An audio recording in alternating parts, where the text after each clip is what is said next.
ትዝታ ዘአራዳ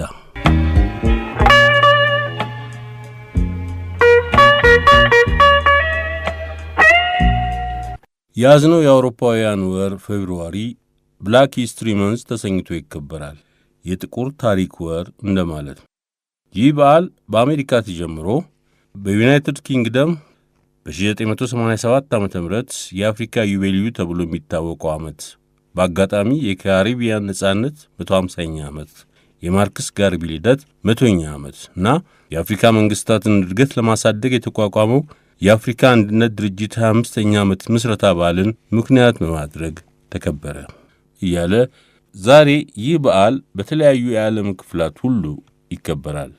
ይህ በዓል ከተጀመረ ዘንድሮ 100 ዓመት ይሆነዋል። ፌብሩዋሪን የጥቁር ታሪክ ወር የማድረግ ሐሳብ የተጠነሰሰው እንደ አውሮፓ አቆጣጠር በ1926 ዓ.ም በዩናይትድ ስቴትስ የታሪክ ምሁር በነበሩት ካርተር ጂ ውድሰንና በማኅበራቸው የጥቁር ሕይወትና ታሪክ ጥናት ማኅበር የፌብሩዋሪ ሁለተኛ ሳምንት የኔግሮ ታሪክ ሳምንት እንዲሆን በወሰኑበት ወቅት ነው። ይህ ሳምንት የተመረጠው ፌብሩዋሪ 12 ቀን ከሚውለው የአብርሃም ሊንከን ልደት በዓልና ፌብሩዋሪ 14 ቀን ከሚውለው የፍሬዴሪክ ዳግላስ የልደት በዓል ጋር ስለሚገጣጠም ነው። ሁለቱም የልደት ቀኖች በጥቁር ማኅበረሰቦች ዘንድ ከ19ኛው ክፍለ ዘመን መጨረሻ ጀምሮ ይከበሩ ነበር። እንደ አውሮፓ አቆጣጠር በ1926 የጥቁር ታሪክ ሳምንት ሆኖ የተጀመረው በዓል ከ6 ዓመታት በኋላ ፕሬዚዳንት ጄራልድ ፎርድ በመላው አገሪቱ ብላክ ሂስትሪ መንዝ ተብሎ እንዲከበር ውሳኔ ያሳለፉ። እኛም በትዝታችን ይህን ብላክ ሂስትሪ መንዝን ሰበብ አድርገን የተለያዩ ዝግጅቶችን አቅርበን ነበር። ዛሬ ደግሞ የብላክ ሂስትሪ መንዝን 100ኛ ዓመት ሰበብ አድርገን ስለ ፓን አፍሪካኒዝም ልናወራ ወደናል። ለዝግጅታችን ዋቢ ለሆኑን መዛግብት ባለቤቶች ሁሉ በኒያላ ኢንሹራንስ አክሲዮን ማኅበር በእናንተ በአድማጮቻችንና በእኛ በፕሮግራሙ አዘጋጆች ስም ከፍ ያለ ከበሬታ ያዘለ ምስጋና እናቀርባለን።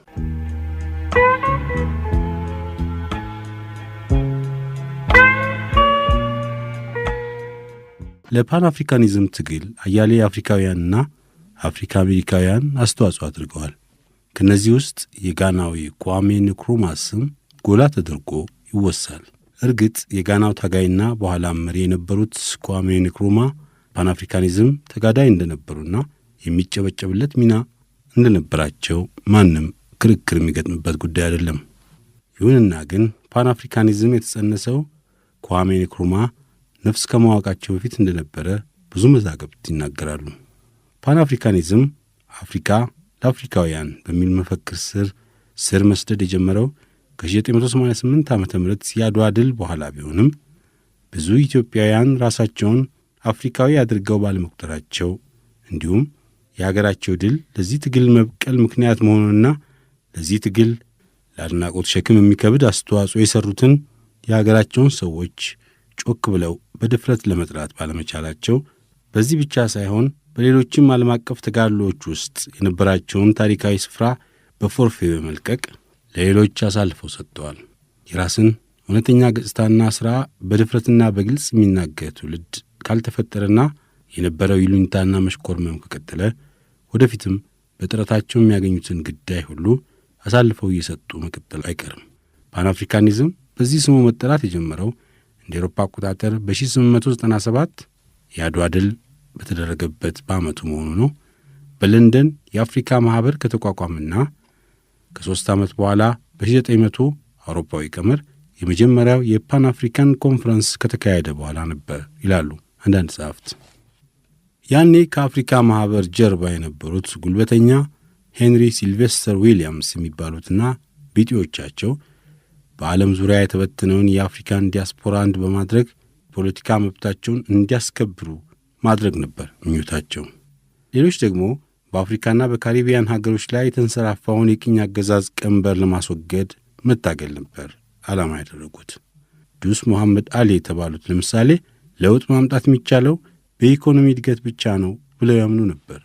በኋላ ደግሞ ማርክስ ጋርቬ ሁለቱንም መንገዶች የኢኮኖሚና የፖለቲካ ትርፎችን በማዋሃድ ወደ አፍሪካ መመለስ፣ በአካል መመለስም ሆነ አፍሪካዊ ወደ ሆነ አይዲዮሎጂ መመለስ በሚል የትግሉ ጥሪ መራው።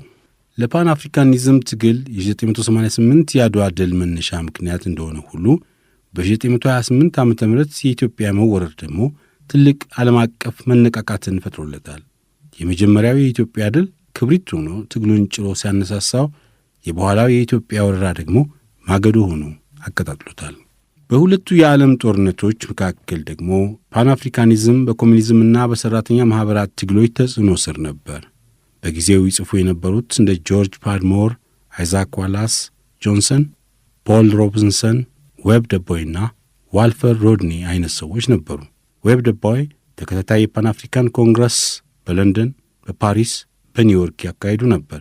ከሁለተኛ ዓለም ጦርነት በኋላ የፓን አፍሪካኒዝም እንቅስቃሴ ወደ አፍሪካ ክፍለ ዓለም ተመልሶ በአፍሪካ አንድነትና ነጻነት ላይ ማተኮር ጀመረ። ብዙ የፓን አፍሪካን ትግል መሪዎች በተለይም ጆርጅ ፓድሞርና ዌብ ደቦይ ወደ አፍሪካ መጡ። ሁለቱም የመጡት ጋና ነበር። እናም የአፍሪካ ነዋሪ ሆኑ።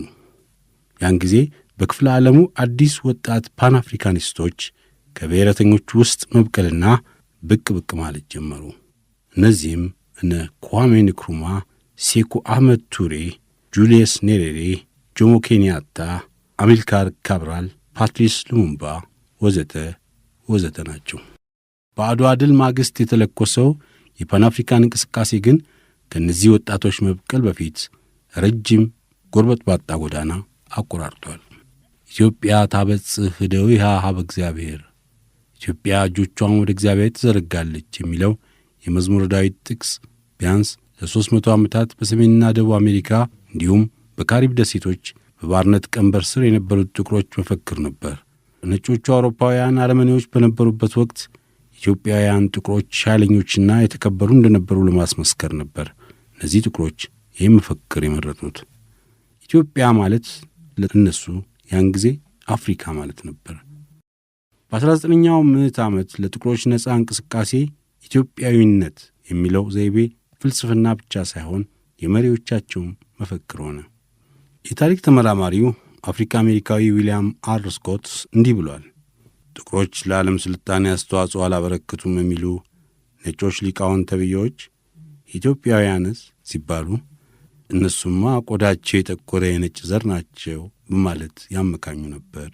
ኢጣሊያ አድዋ ላይ በኢትዮጵያውያን ድል ከተነሳች በኋላ ደግሞ እነዚሁ ሊቃውንት ተብዬዎችና ቢጤዎቻቸው ኢትዮጵያውያን ከጥቁር አሜሪካውያን ጋር ያላቸውን ዝምድና ክደዋል የሚል ወሬ ነስተው ነበር። በባርነትና በቅኝ ግዛት እግር ብረት ስር ታስረው የነበሩ ነጮች የኢትዮጵያውያንን ነጻነትና ድል እንደ ፋና አብሪ ኮከብ ተመልክተው እንዳይነሳሱ አያሌ ነጭ ምሁራን በኢትዮጵያውያንና በሌሎች አፍሪካውያን መሃል የፕሮፓጋንዳ ደለልና ግድብ ሲገነቡ ኖረዋል። ኢትዮጵያውያንን እናንተ የተለያችሁ ዘር ናችሁ እያሉ ሌሎቹን አፍሪካውያንን ኢትዮጵያውያን ይንቋችኋል፣ ይጠይፏችኋል እያሉ እስከ ብዙ ጊዜ ድረስ አሁንም ጨርሶ ያልጠፋ ግርዶሽ በመካከል ፈጥረዋል።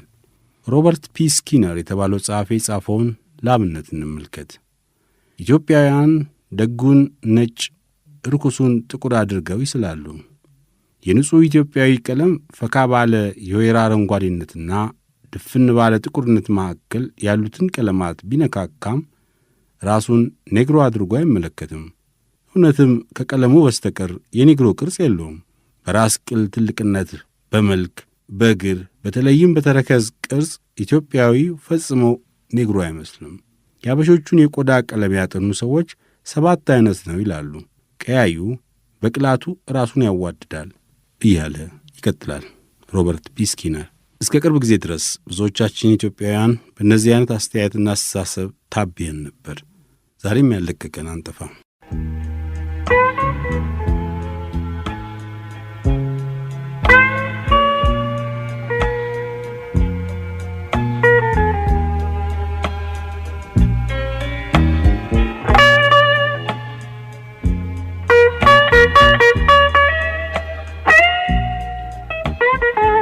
የአንደኛ ዓለም ጦርነት አሸናፊዎችን እንኳን ደስ ያላችሁ ለማለት ከኢትዮጵያ የሄዱ መልእክተኞች መጀመሪያ ለንደን ከዚያም ወደ አሜሪካ ይዘልቃሉ።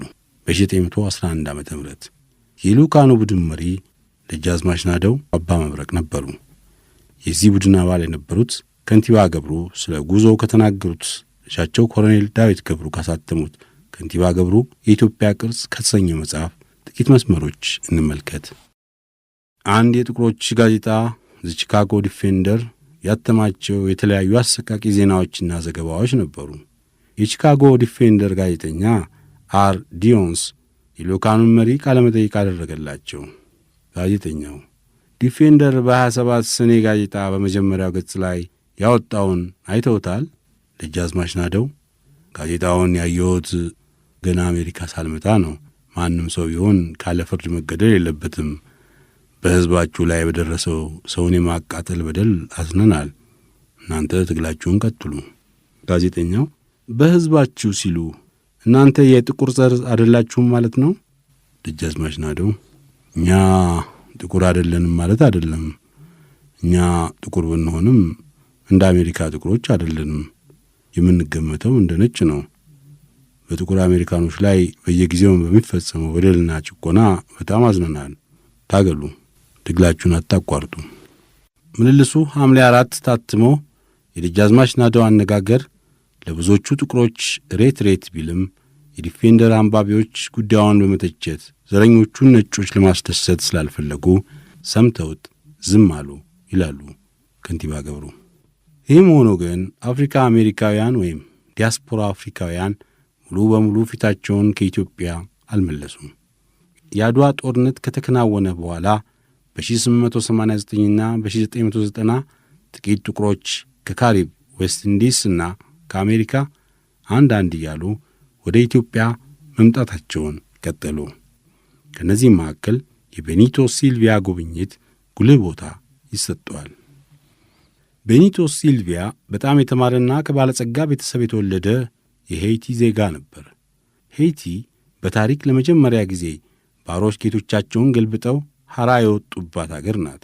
በጥንታዊቷ ሮማ ስሙ ያልታወቀ አንድ ኢትዮጵያዊ ባሪያና ስፓርታከስ የተባለው የባልካን ተወላጅ የሆነ ቢጤው ከክርስቶስ ልደት በፊት ከ73 እስከ 71 ዓመተ ዓለም ድረስ ያስነሱት ዓመፅ በደም ወንዝ ታጥቦ ከከሸፈ ወዲህ በዓለም ታሪክ ለመጀመሪያና መጨረሻ ጊዜ ድል የነሣ የባሪያዎች ዓመፅ የሄይቲው ብቻ ነበር። በ500 ሺህ ይገመቱ የነበሩ ባሮች በፒየር ዶሚኒክ ቱስ ደ ሉበርቲየር ተመርተው ካመፁ በኋላ በ1791 ነጻነታቸውን አግኝተው በዓለም ታሪክ የመጀመሪያውን ዘመናዊ ጥቁር ሪፐብሊክ መሠረቱ። ሳንታ ዶሚኒጎ የሚሰኘውን የፈረንሳይ ስያሜ በመሰረዝ አገራቸውን ጥንት ቀይ ህንዶች እንደሚጠሯት ሄይቲ ብለው ሰይሟል። ቤኒቶ ሲልቪያ በ1889 ወደ አዲስ አበባ የመጣው በምኒልክ ተመክቶና ተስፋ አድርጎ ነበር። የሄይቲው ምሁር የሕይወቱ ግብ ለጥቁር ዘር ሁሉ የትንሣኤ ዘመን ማምጣት ስለነበረ እሱ ያቋቋመው ነፃ አውጪ ማኅበር ርዕስና መሪ የሆኑ ዘንድ በዘመኑ ታላቅ ጥቁር ሰው ይባሉ የነበሩትን አጼ ምኒልክን ጠየቃቸው። እሳቸውም ሐሳቡ መልካም ነው፣ ጥቁሩም እንዲነሣ እወዳለሁ፣ ነገር ግን ኢትዮጵያውያን ከአሜሪካ ግንኙነት የለንም ብለውት ነበር። አጤ ምኒልክ በጥቁር አሜሪካውያን ዘንድ የተለየ መወደድና አክብሮት ነበራቸው። ጥቁር አሜሪካኖች ምኒልክን የሚወዱበት ምክንያት በዘመኑ በጥቁር ዓለም የተገኙ በዓለም ዝናቸው የገነነ አኩሪ መሆናቸውን ስለሚሰሙና ስለሚያውቁም ነው። በዚህ ብቻ ሳይሆን በአፍሪካ ውስጥ በነጻነቷ የምትኖር አገር ኢትዮጵያ ብቻ በመሆኗ አኩሪዋ ጥቁር ኮከብ የሚል ስያሜም ሰጥተዋት ነበር። በ1882 ዓ ም ወደ ኢትዮጵያ መጥቶ የአጼ ምኒልክና የእቴጌ ጣይቱ የግል ሐኪም ሆኖ የነበረው የጓዳሉፖ ተወላጅ ዶክተር ዮሴፍ ቢታሊያንም ሌላው ወደ አፍሪካ ከተመለሱ ጥቁር አሜሪካውያን አንዱ ነበር። አጤ ምኒልክ ዶክተር ዮሴፍን ለጤና ጥበቃ ሚኒስትርነት ቢያጩት አገሩ ጓዳሉፖ የፈረንሳይ ቅኝ ደሴት ስለነበረችና ፈረንሳዮችም በወቅቱ አዲስ አበባ ተጽዕኖና ተደማጭነት ስለነበራቸው በፈረንሳይ ለጋሲዮን የተቃውሞ አቤቱታ ሹመቱ ቀርቶበት አዝኖ አገሩ እንደገባ ከንቲባ ገብሩ ይመሰክራሉ። እንዲህ ብቅ ብቅ እያሉ ጣሊያን ኢትዮጵያን እስከወረረችበት እስከ 1928 ድረስ አፍሮ አሜሪካውያን ወደ ኢትዮጵያ ይመጡ ነበር። በ1897 ዓ ም መጥቶ እስከ 1928 ዓ ም ድረስ ለ31 ዓመታት ኢትዮጵያ የተቀምጠው ከሊንከን ካውንቲ ሚዙሪ የመጣው ዳንኤል አሌክሳንደር ነበር። ወደ ኢትዮጵያ ሲመጣም የ40 ዓመት ሰው ነበር። ዳንኤል አሌክሳንደር የብረታ ብረት ሥራ ችሎታ ነበረው። ከሚስዮኖች ጋር እየተቋረጠ ቤት ሲሠራ ቆይቶ በኋላ ከዶክተር ላምቤ ጋር ሆኖ ተፈሪ መኮንን ሆስፒታል ሲመሠረት አብሮ ሰርቷል። ዳንኤል የሕንፃ ተቋራጭ ሆኖ ኢትዮጵያዊት ሴትም አግብቶ ባለጸጋ ሆኖ ነበር። በጠላት ወረራ ጊዜ በ71 ዓመቱ ወደ አገሩ ተመልሶ ከአረጋውያን መጦሪያ ገብቶ እዛው እንደሞተ ይነገራል። ሌላው በኢትዮጵያ ምጣኔ ሀብት ትልቅ ሚና ሊጫወት አፋፍ ደርሶ የነበረውና በኋላም ዘረኝነት ያጨናገፈበት ዊልያም ሄንሪ ኤሊስ ነበር።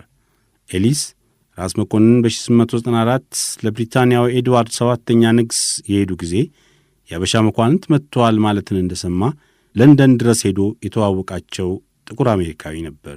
የዚህ ሰው የሕይወት ታሪክ በአገሩ ውስጥ ከተጫወተው ሚናም ሆነ ከኢትዮጵያ መንግሥት ጋር ከነበረው ግንኙነት አንጻር አስገራሚ ነበረ። ኤሊስን ያስወደደውና ወደ ኢትዮጵያ ለመጋበዝም የደረሰው ለራስ መኮንን ያቀረበላቸው አጠቃላይ የልማት ዕቅድ ነበር።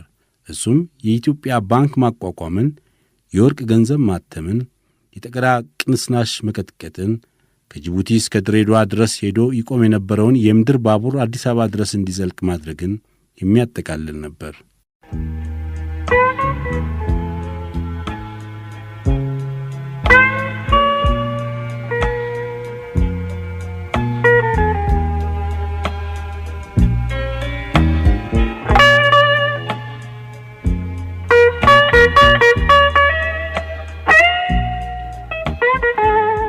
ዩኒቨርሳል ኔግሮ ኢምፕሩቭመንት አሶሲዬሽን ወይም በምህጻረ ቃል UNIA በአሜሪካ ባገኘው እርዳታ የራሱ ኩባንያዎችና ዘኔግሮ ወርልድ የተሰኙ ጋዜጦችን ማሳተም ጀመረ። ልክ እንደ መንግስት አካልም በተለያዩ የጥቁሮች የፖለቲካ ጥያቄዎች ላይ ውይይቶችን፣ ሰላማዊ ሰልፎችን፣ ኮንሰርቶችን ያካሄድ ነበር። በዚህም ብቻ አላበቃም። UNIA መርከቦችን ገዝቶ ዘ ብላክ ስታር ላይን የተሰኘ የንግድ መርከብ ድርጅት አቋቋመ።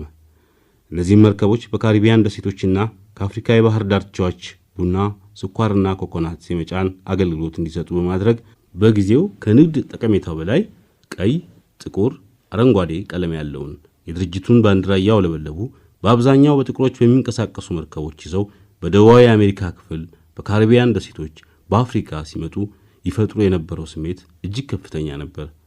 ጥቁሮችን የያዙት መርከቦች ሲመጡ አፍሪካውያን ከቀያቸው ተፈንግለው ከተሸጡበት ክፍለ ዓለም በገዛ ፈቃዳቸው እንዲመለሱ አጋጣሚውን ፈጥሯል። ይህን አጋጣሚ በመጠቀም የምዕራብ አፍሪካዊቱ ሀገር ላይቤሪያ በወቅቱ በሺህ የሚቆጠሩ አሜሪካውያን ጥቁሮች ተቀብላለች። ይህ ወቅት የማርክስ ጋርቬ ህልም እውን የሆነበትና በሕይወቱ ከፍተኛ የተስፋ ጭላንጭል ያየበት ነበር። በየዓለም ክፍሉ ለተበተኑት የአፍሪካ ልጆች የነበሩበት የሰቆቃ ሕይወት ለጥቂት ጊዜም ቢሆን በህልም እንደሚያልፍ ቅዠት የቆጠሩበት መልካም አጋጣሚ ነበር። ነገር ግን ይሄ ጥቁሮችን ነፃ ሊያወጣ የከጀለ ተስፋ ከተለያዩ አቅጣጫዎች በነበረበት ውጥረት እንኳን ሊያድግና ሊጎለብት በያዛው እንኳን መቀጠል አልቻለም። በዚያው ልክ ጥቁሮች ያለ ፍትህ መገደላቸው፣ የመምረጥ መብት መነፈጋቸው፣ በድህነት መሰቃየታቸው እየባሰበት ሄደ። የUNIA ንብረት የሆነው የብላክ ስታር ላይን የንግድ መርከብ ድርጅት በተለይ ከአሜሪካ መንግስት በደረሰበት ከፍተኛ ግፊት ከሰረ። ዘኔግሮ ወርልድ የተሰኘውም ጋዜጣም በተለይ ነጮች ይመሩት በነበሩ አገሮች እንዳይሰራጭ ታገደ። የወንድምነት እጇን የዘረጋችው ላይቤሪያ እንኳን በተለያዩ ጫናዎች እጇ ታጠፈ። ይሄ ወቅት የማይበገረውን ጀግና የማርከስ ጋርቬን መንፈስ እንኳን ሳይቀር ሰብሮታል። ያልበቃ ብሎ አሜሪካ መንግስት በጋርቪ ላይ የ5 ዓመት እስራት ፈርዶበታል። አትላንታ እስር ላይ ያለም ስራ አልፈታም ነበር። እንቅስቃሴውን መምራትና ማስተባበሩን ቀጠለ። እስር ቤት እያለ በጻፈው አንድ ደብዳቤም ለእናንተ ፍጹም ነጻነት የሚያመጣ ታላቅ ጮራና ኃይለኛ የፖለቲካ ዳመና ሲፈካ ይታየኛል። እግዚአብሔር ቀስ በቀስ የአፍሪካ ታማኞች አድርጎናል። የብኩኑን ፍርደገምድሉን ዓለም ምሰሶ የሚያንቀጠቅጥና ኢትዮጵያን ወደ ጥንት ሞገሷ የሚመልስም የነጎድጓድ ድምፅ ይናገራል ብሏል። በመጨረሻም በሚሊዮን የሚቆጠሩ ሰዎች ከተለያዩ የዓለም ክፍሎች ባደረጉት ግፊት ጋርቬ ከ4 ዓመት እስር በኋላ ከአሜሪካ ተባሮ በ1927 ወደ ጃማይካ እንዲመለስ የጊዜው የአሜሪካ ፕሬዝዳንት ካልቪን ኩሊጅ በመፍቀዳቸው ወደ አገሩ ተመለሰ። ማርክስ ጋርቬ ወደ አገሩ ተመልሶም አላረፈም። የነበረውን ቅኝ ገዢ መቃወሙን ቀጥሏል። በዚህም ለእስር ተዳርጓል። ጋርቬ ለነበረው የፖለቲካ ስርዓት የማይመች ሰው ስለነበር በርካታ የግድያ ሙከራዎች ተካሂደውበታል። በተለይ ለጥቁሮች ድቅድቅ ጨለማ በነበረበት ዘመን የነጻነትን ፋና ያበራው ጋርቪ በዓለም ላይ በሚሊዮኖች ለሚቆጠሩ ጥቁር ሕዝቦች እንደ ነቢይ ነበር። ይዞ የተነሳቸው መፈክሮች አፍሪካ ለአፍሪካውያን፣ ራስን በራስ ማስተዳደር፣ የዓለም ጥቁሮች ኅብረት የተሰኙት ጋርቬ ከሞተ በኋላ ብዙ ታጋዮችን ያነሳሱ ነበሩ።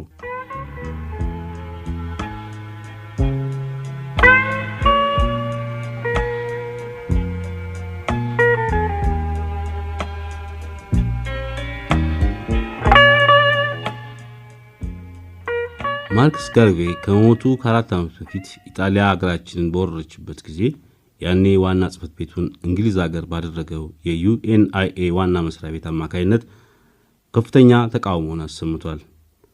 ጥቁሮች የነጻነት ተስፋ ምሳሌ የነበረችው ኢትዮጵያ በግፍ መያዟም ቢያንገበግባቸው ጥቁር ወንድሞች በተቃውሞ ብቻም ሳያበቁ ወደ ኢትዮጵያ መጥተው ከአርበኞች ጋር ተቀላቅሎ ለመዋጋትም ጥሪ አቅርበው ነበር።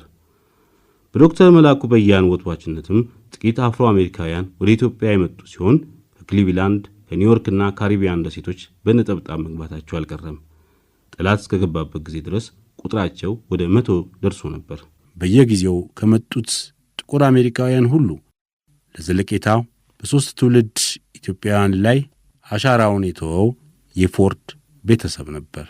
ከንቲባ ገብሩ ደስታ በ1922 ወደ አሜሪካ በሄዱ ጊዜ ረቢ ፎርድን ስለጋበዟቸው ወደ አዲስ አበባ በተመለሱ በሦስተኛ ወር ቀዳማዊ ኃይለ ሥላሴ በጥቅምት ወር ሲነግሱ ለበዓሉ ይገኙ ዘንድ ጥቁሮቹ አይሁድ ፎርድን ወደ ኢትዮጵያ ላኳቸው።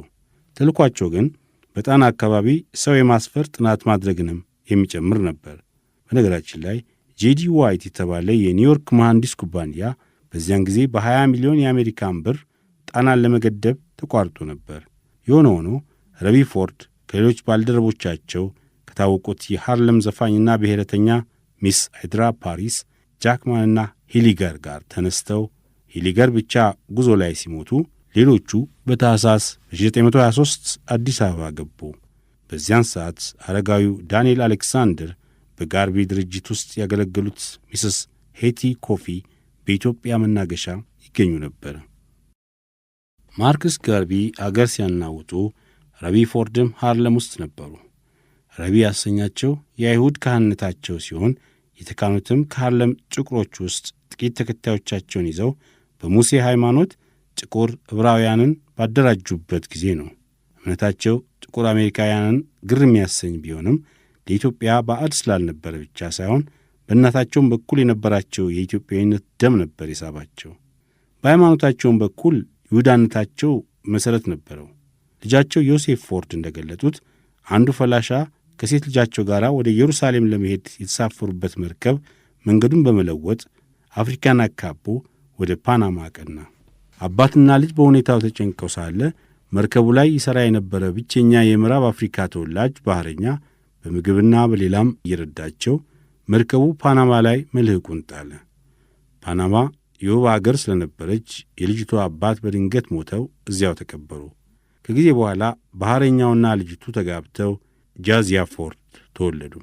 በአይሁድ ሃይማኖት መሠረት አይሁድነት በእናት እንጂ በአባት በኩል ስለማይወረስ ሚስተር ፎርድ ይሁድ ነኝ ማለታቸው ለዚህ ነው ይላሉ ከንቲባ ገብሩ። ከንቲባ ገብሩ ደስታ የኢትዮጵያ ቅርስ በሚል ርዕስ ልጃቸው ባሳተሙት መጽሐፍ። ዊልያም ስኮት እንደሚለው ከሆነ ረቢ ፎርድ በ1910ዎቹ ዓመታት ጥቂት 100 አባላት የነበሩት የቤት ብናይ አብርሃም አይሁዳዊ ቀሲስ ከሆኑ በኋላ ተደማጭነት እያገኙ ሄደው ማርክስ ጋርቪ ቀደም ብለው በጃማይካ ያቋቋሙት ማኅበር የተባበረ የጥቁሮች ራስን ማሻሻያ ማኅበር ዩኤንአይኤ በ1910 በሃርለም ቅርንጫፍ ሲከፍት እሳቸውም ተከታዮቻቸውን ይዘው ተደባለቁ። በስብከታቸውም በዓላማቸውም ጋርቪም ፎርድም ሲያስተምሩና ቅስቀሳ ሲያደርጉ የቃላቸው መነሻና መድረሻ ኢትዮጵያ ሆነች። ይሁን እንጂ ፎርድም ሆነ ጋርቪ ጥቁሮችን በኢትዮጵያ ለማስፈር የቆየ ጥንስስ ቢኖራቸውም ጋርቪ ጥቁር ኮከብ ብላክ ስታር የተሰኘ የባሕር ኩባንያ አቋቁመው መርከብ ገዝተው ለማሻገር ከላይቤሪያ ጋር የጀመሩት ድርድር ወደ መቃናቱ ላይ ስለነበረ ኢትዮጵያ ለጊዜው በይደር ተቀመጠች። ሆኖም ላይቤሪያ በአውሮፓ ቅኝ ገዢዎች ተጽዕኖ ምክንያት በ1917 የዩኤንአይኤን የሞንሮቪያን ቅርንጫፍ በመዝጋቷ ትኩረታቸው ወደ ኢትዮጵያ ተመለሰ። ሐሳቡ እንዲያ ሲብላላ አዛዥ ወርቅነህ 50 ጥቁር ባለሙያዎችን ለመውሰድ በ1920 ሃርለምን ጎበኙ። በዓመቱ በአሜሪካ የፈላሻ ኮሚቴ ጥሪ አማካይነት ፕሮፌሰር ታምራት አማኑኤል ወደ ማንሃተን ጌቶ የጥቁሮች መንደር ሄደው ረቢ ፎርድን አነጋግሯቸው። የፕሮፌሰሩም ዓላማ በፎርድ እርዳታ የቤተ እስራኤሎችን ሁኔታ ለማሻሻል ነበር። ኤይድራ ኮፊ በኑሮ ተበሳጭተው ወደ ኒውዮርክ ሲመለሱ፣ ረቢ ፎርድ ግን ቀርተው የአዛዥ ወርቅነህ ልጆች ሙዚቃ አስተማሪ ሆኑ። ሆኖም የመጡበትን ምሪት ጉዳይ ሳይረሱ ከዳር ለማድረስ ደይ ጥናታቸውን ቀጥለው በሙዚቀኛነት ዝናቸውን ታግዘው በመጨረሻ ሰሚ ያገኙ። ፓርላማ ተቋቁሞ የሕግ መወሰኛው ምክር ቤት የመጀመሪያው ምክትል ፕሬዚዳንት የሆኑት ከንቲባ ገብሩ ምሪቱ መፈቀዱን በ1924 ባበሰሯቸው ጊዜ ረቢ ፎርድ ወዲያውኑ ለምዕመናኖቻቸው ቴሌግራም ላኩ። በዚያው ዓመት በኅዳር ወር 4 የፎርድ ተከታዮች ኢትዮጵያ ገቡ። በዓመቱ ሌሎች ተከትሏቸው። ከእነዚያም ከአዲስ መጪዎቹ መካከል ሚኞን አይኒስ የሚባሉ እንደ ረቢ አርኖልድ ፎርድ የባርቤዶስ ተወላጅ የሆኑ ወይዘሪት ይገኙ ነበር። ምንም ያህል ጊዜ ሳይቆዩ ረቢ ፎርድ ሚስ አይኒስን አግብተው አብይና ዮሴፍ 2 ወንዶች ልጆችን ወልደዋል። ረቢ አርኖልድና ጄዚያ ፎርድ ወልደው ከብደው 3 ዓመት አዲስ አበባ እንደተቀመጡ ኢጣሊያ ኢትዮጵያን መውረሯን ሰምተው በድንጋጤ ታመው እዚሁ አገር አረፉ። አብረዋቸው የመጡት አሜሪካውያን ሁሉ በወረራው ምክንያት ሲወጡ፣ ባለቤታቸው ሚስ ፎርድ ግን እዚሁ ቆይተው ከጠላት ወረራ በኋላ ወንድና ሴት ልጆች ተቀላቅለው የሚማሩበትን የልዕልት ዘነበ ወርቅ አዳሪና የተመላላሽ ትምህርት ቤት ከፍተዋል።